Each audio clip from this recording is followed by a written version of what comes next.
So this is how I'm going to make the arch.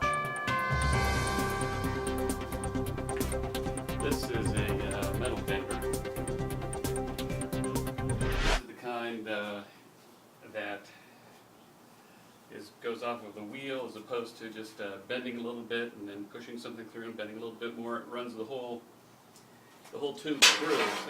It's a tube bender, I should say. So you load it in here like this, and then you tighten it up.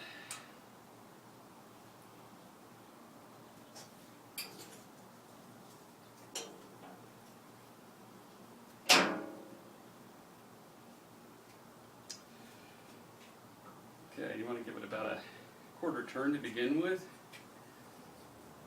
Roll it back.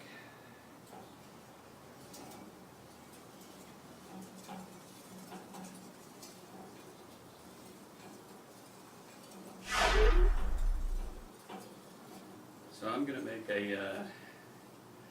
basically need to make an 8-foot arch, approximately. And so I tighten it up a little bit and go back the other way.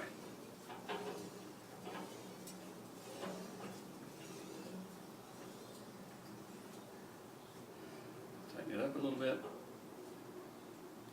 Go back the other way.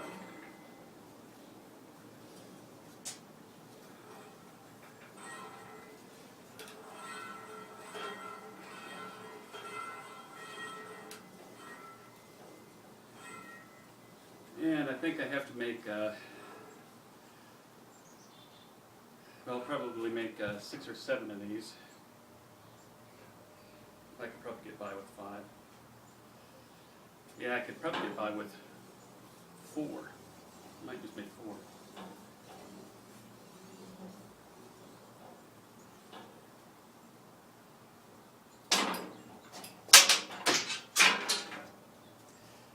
Gotta watch out when it goes all the way through. I've done it before. Now I gotta stick it back in there. But this is a good time to break. You sort of see how that's done. Just don't let it go so far that it comes out one edge.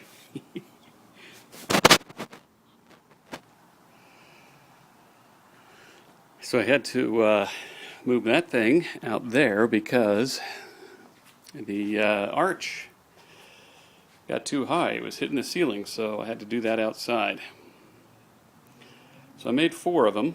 You can see they all line up pretty good there. I'll be able to weld them and put them right where they need to be. And I think I'll probably have to put some little pieces down on either end of each one of them in order to get it the height exactly right. So there you go. There's the arches. Next step is to take those arches over to the construction site and see how it looks. So here's the plan.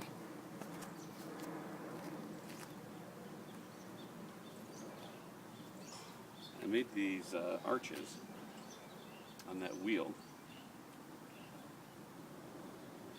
and they're just a little bit short from going all the way across, which is fine, because I just cut them in the center, move them out, and then weld the piece in the middle of it.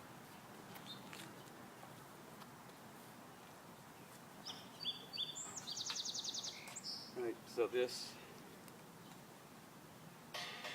doesn't go all the way across, right? It's like 8 or 9 inches short there, right? So I just cut these things in half up here, and then put in a piece, cut a piece that fits it so that it goes across perfectly. So I'm going to have a bunch of these things going across this way. But that's not going to be nice enough. I'm going to have to, in between each one of them, put a diamond or a circle or something, right? Maybe a chevron. So I'm going to get started on that. First thing I'm going to do is I'm going to put the arches up, and then I'm going to think about the design I'm going to put in between them.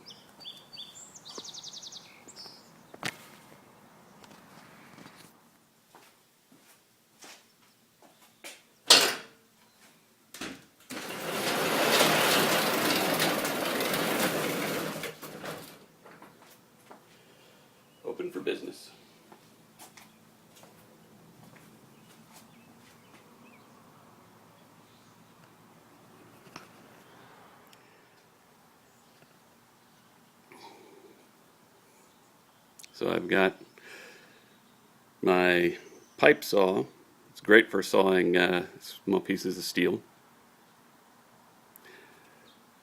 My little 120 welder, it's a Lincoln, 120 volt that is. This is a, let me tell you a little bit about some of these tools that I have here for doing this stuff, for doing the welding, these small welding jobs.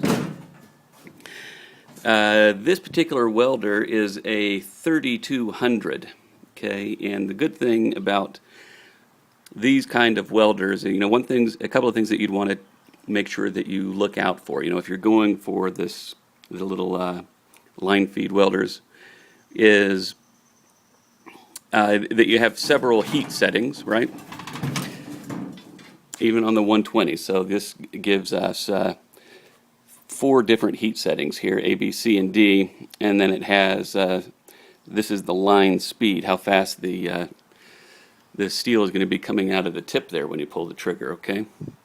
And if you lift open the door on this little welder, it gives you a little template that says, you know, how hot and how fast you want the wire coming out for whatever it is that you're welding. Right? It gives you some different things, like if you're welding, you know, just thin steel or thick steel. It gives you a template for that. A grinder, like a Makita grinder, 4-inch wheel or 4.5-inch wheel.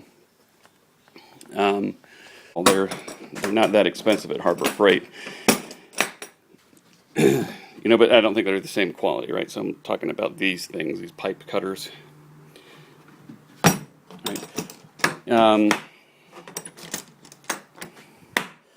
The other thing is I've got, you know, this is definitely not necessary. These things are expensive. These little plasma guns, plasma torches to cut through metal. Those cost like $1,200. That's a Miller. They cost a lot less expensive at Harbor Freight. A little thing like this, I got this at Harbor Freight. This was under $200.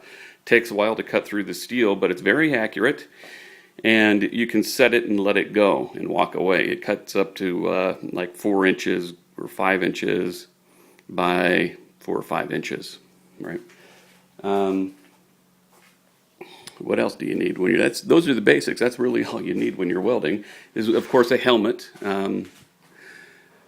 That is an auto darkening helmet. They take batteries. My battery ran out, and I'm just using my nodder. I call my nodder. That's the one that I just put on my head and nod my head down every time I want the lid to come closed.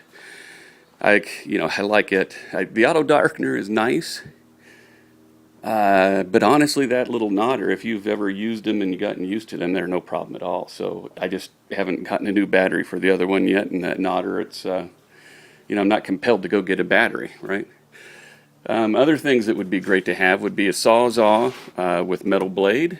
You could get away with not even having that thing if you had a sawzall with a metal blade and you were just doing little jobs like railings, etc., right? What else? You need some, you know, I like to have a welding cart, so I've got a welding cart over here. And, you know, you want some wire brushes. So when you're finished welding, you wire brush off your stuff. A little thing like this, hammer. Yeah, that allows you to sort of get rid of the slag or whatever, clean up your weld when you're done. That way when you paint over it, the paint isn't apt to chip. You know, and then, you know, so those are the basics. And then you add on, you know, you need a saw, you need a welder, you need some welding gloves, right? And, you know, it's pretty basic. That's really, you know, just to get started, that's the minimum that you need, right? So by the way, while that thing is warming up, I've got 4 or 5 of these railing caps. They're 20 foot long. They go all the way down to that end where you can't even, it goes into the darkness there. You can see a profile of it here. You can put those right on top of your railing. I'm not going to. I'm just using the square ones. These are extra. Somebody who wants them, they can come by and pick them up, but they're not that expensive at the steel shop.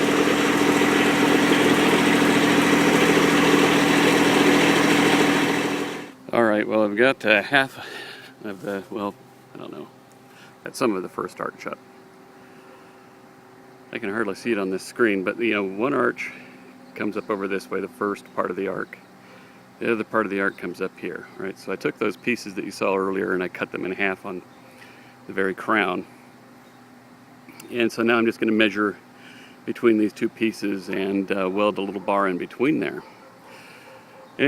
So anyway, what I did was, I put this first piece on there. I measured all the way across. It was like 101 inches or something. I put that first piece on there and I just tacked it on the back, right? And then, I measured over from this first bar over that way. It was like 73 inches, and I did the same thing over here just so that they're out that way, same distance from this wall down here.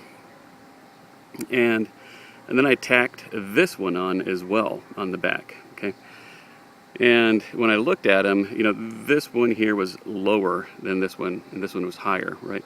So because I just tacked them, I was able to sort of bend it down a little bit, push that one up a little bit until they looked really good. And then I tacked them on the front parts. So now they're going to stay right there, okay? And they're ready for, for me to weld them all the way around really well. But before I do that, I just sort of want to get them all tacked up there, not completely welded in. That way they're easier to destroy or dismantle. If that's, after I get them all up there and I think, I should really think of something else, then, it's only tacked on. All right, so now I'm going to put that bar that goes between those two up there. So I've got two of those things in now.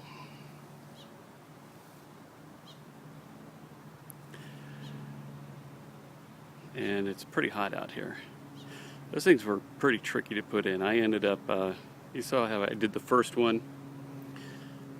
I tacked one on there, I tacked one on the other end, and then welded that piece in between them. That's actually not such a great idea. Well, I ended up taking this one and just measuring the distance across from each of from the bases, right? And put the bases that far apart from each other on the ground. I welded it on the ground. That was so much easier that way. So next steps are I'm going to do I have to go make like 4 or 5 more of those things, and then of those arches, and I'm going to do that in the shop, and then I'm going to actually put them together in the shop. I'm going to measure how far it is for each one of them and weld those up in the shop and then bring them here and put them in place. I think that's the best way to do it. It's so hot out here. I'd prefer to be there in the shop in the shade. It's not air conditioned, but at least it's shady.